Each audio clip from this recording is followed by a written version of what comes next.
I was at the seminar, the hotel conference room full of baseball-capped bros in tight black gym wear, sat muscular shoulder to shoulder, huge water bottles at their feet, identically dressed guys working the aisles, each with a tray of protein shakes, new product samples, chocolate, strawberry, banana, 50% off your first order, the music starting, the plasma on the wall, announcing the imminent arrival of Douche. The guy they had all paid to see, the highlight reel, clips of Douche by the pool.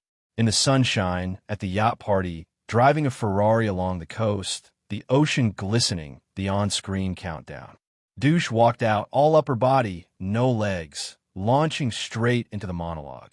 He had made $6K before he got out of bed that morning. He had made $10K in an hour and a half. He was no slave. The 9-to-5 slave mindset would keep you broke. He was the future. 1K, 3K a day was possible. A 13-year-old kid had made $5,000 that week, investing in his program. Anything else was brainwashing. The government, school was bullshit. Parents couldn't guide you. Anyone over 40 was irrelevant. Anyone over 40 was dead. He said, staring at me.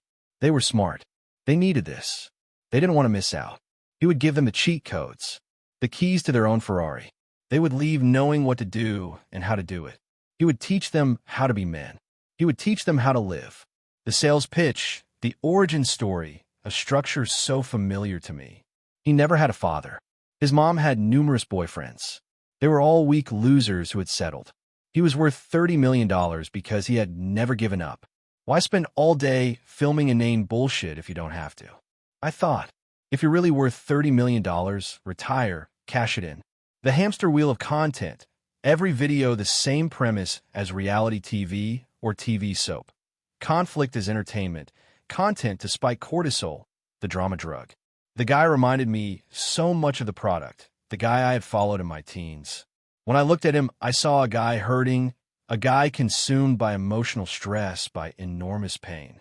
The product, a guy who became a bouncer because he was bullied and abused, transforming himself into a fighting machine, communicating through violence, walking definition of the frightened boy in a man's suit, disconnected from himself, a puppet on a string. He had found a way to monetize his story, claiming he had been protected by God so he could tell it, so he could sell it. It was all the same.